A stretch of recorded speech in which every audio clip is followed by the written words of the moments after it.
Hey everybody, Lindsay here, and welcome to another edition of VHS Haul. A couple weeks ago, I went on vacation to Colorado again, and I was able to visit my secret little secondhand store that always has a ton of VHS to choose from, and this trip definitely did not disappoint. I came away with 20-some tapes, and each and every one of them was just what I was looking for. And for 25 cents a tape, you really can't beat that price. Since I have so many tapes, I'm going to split this VHS haul into 3 different videos.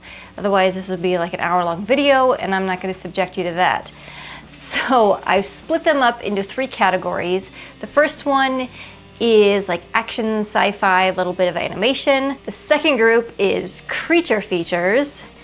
And the third and final group is pretty much straight up horror. So without further ado, here is Vacation VHS Haul Part 1.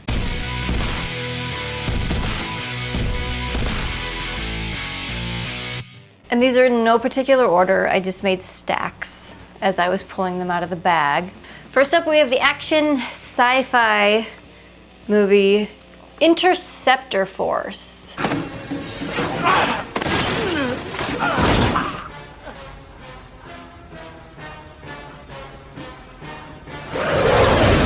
And this stars Oliver Gruner, Ernie Hudson, Glenn Plummer, and I think Brad Dourif is in this also. Billy Zabka, and it's directed by Philip Roth, who has written, produced, and directed a ton of shit. And when I say shit, I mean shit.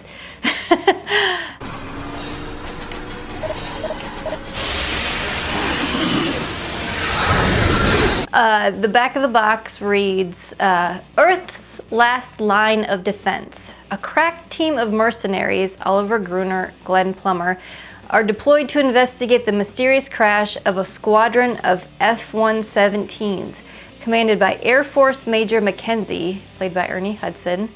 At the site of impact, they track a life force which defies the imagination, an alien capable of morphing into any organic or pure energy form it comes into contact with, including humans. Survival skills are tested with a vengeance as enemies erupt into a firestorm of fury. Can the unstoppable chameleon be eliminated? Not even a nuclear holocaust can stop determined warriors in this ravaging game of search and destroy where the opponent would rather die trying than lose. So it kind of sounds like a mix between Terminator 2 and Predator, I would say. And this came out 1999, 2000, somewhere around there. How do you stop the unstoppable? This box is holographic, so it makes it kind of hard to show you pictures and stuff on it. This is a very weird cover because we've got the 3 actors over here.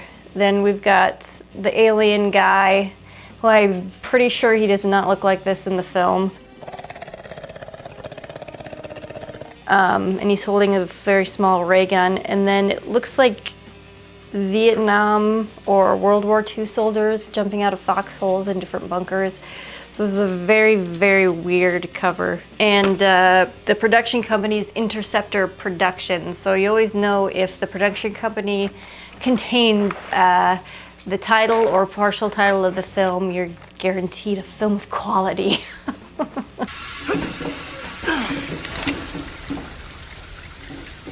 Interceptor Force.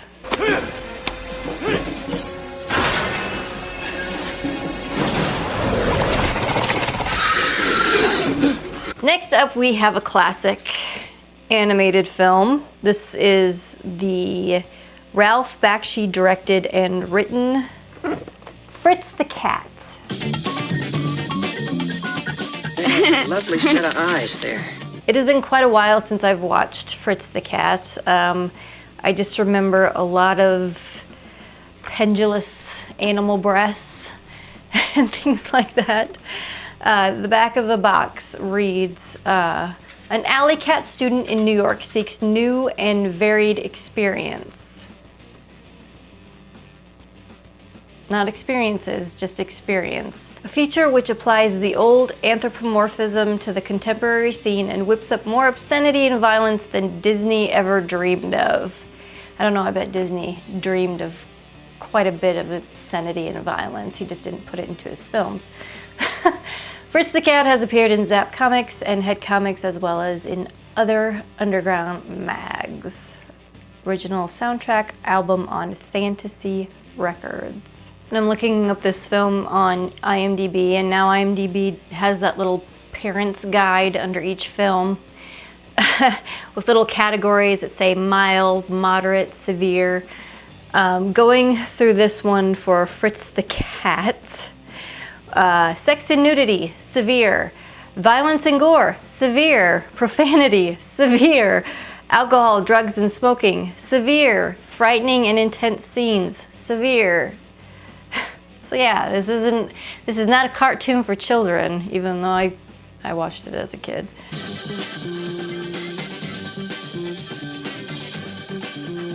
But the creator of Fritz the Cat, R. Crumb, he sued to have his name removed from this film. And this is the first animated film to have an X rating from the MPAA. So yeah, Fritz the Cat is on a ton of best film lists, especially best animated films. So if you have not seen this, definitely check it out. It is worth it. Fritz the Cat. He's coming your way at this cinema. Up next, we have action film American Commandos. Give us the cash.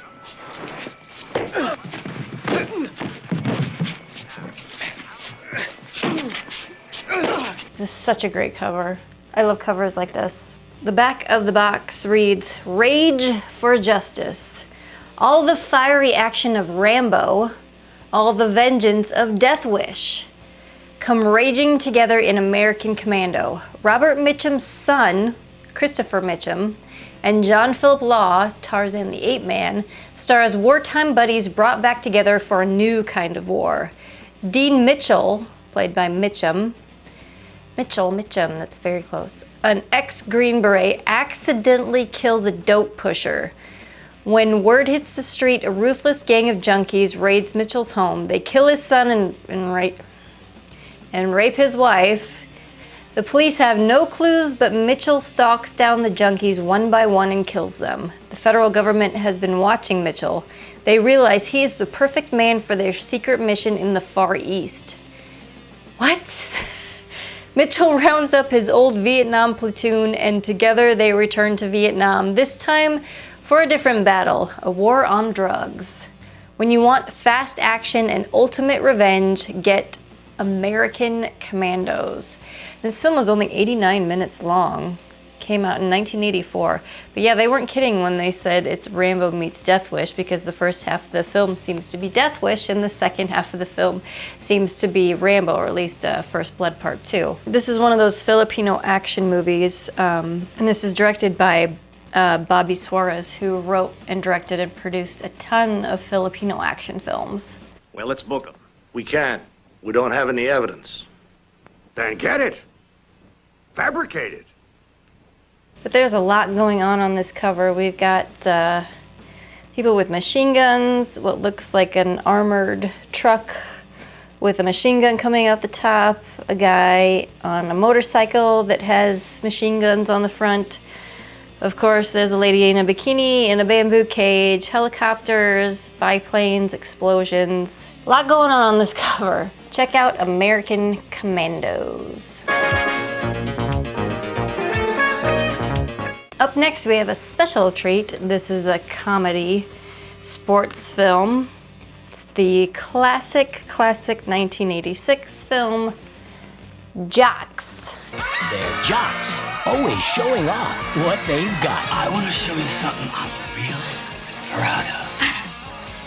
Oh my God! And I really like this VHS box because it opens on the side.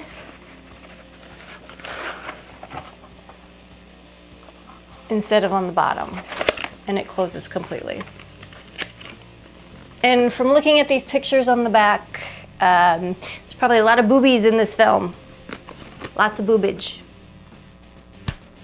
Hey! You know you're cute, but you're not my type. And the back says, an oddball, misfit tennis team is playing their hardest to score in Jocks, a lively action-packed comedy where the game of love is the main event both on and off the court. Setting out to snag an intercollegiate tennis championship, the Los Angeles college tennis team heads to Las Vegas to compete in a high-stakes, offbeat tournament. Led by party boy tennis whiz The Kid, played by Scott Strader, the racket-toting players soon discover that the sporting life in the city of slots is a whole new ballgame. Between partying all night, playing strip poker with the local lovelies, and contending with their whacked-out school directors, the team is truly courting trouble once they're finally face-to-face with their ruthless competition. Are they out to win, lose, or just tie one on? Find out what it takes to make the team in Jocks, a fun-filled comedy where the best games are played one-on-one. Get it? Like sex? Is this a party or what? The stars Scott Strader, Perry Lang, Mariska Hargitay, Richard Roundtree, R.G. Armstrong, and Christopher Lee. It also has Donald Gibb in it. It's directed by Steve Carver, who also directed one of my favorite B movies of all time, Lone Wolf McQuade.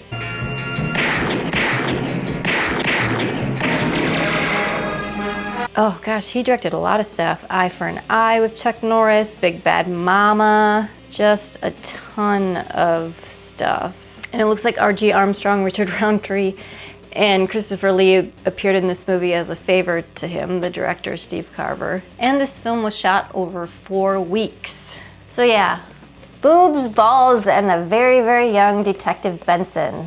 Check out Jocks. Jocks. They're degenerates.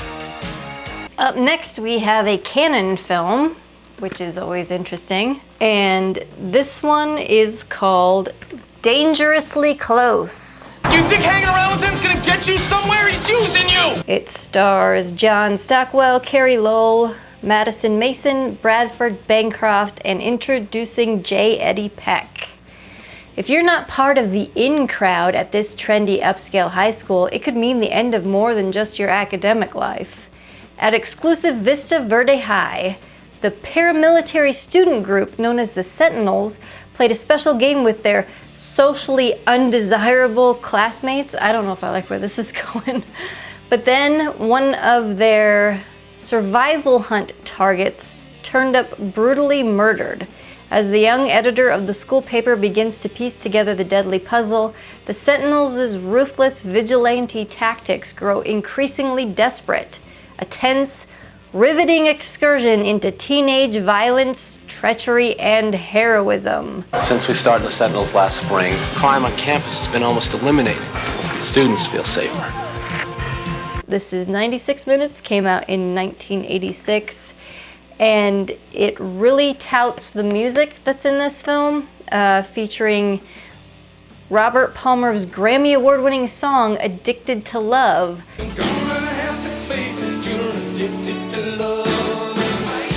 Plus hits by Black Uhuru, Depeche Mode, Fine Young Cannibals, Green on Red, Lone Justice, The Lords of the New Church, The Lost Pirates, The Smithereens, and TSOL.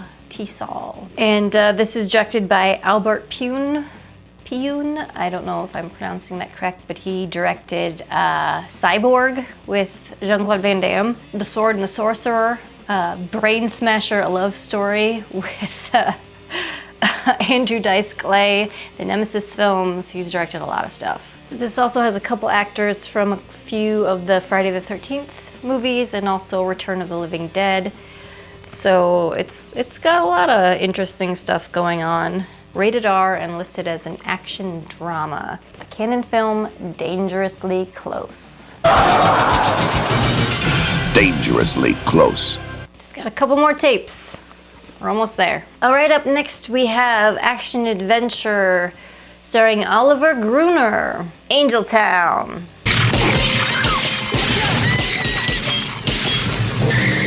Trouble is the rule in Angel Town, the heart of Los Angeles, where once peaceful streets surrounding a major university have become a cauldron of urban chaos and fear. Gang fights by day, full-scale war by night. No one is safe, not even the police.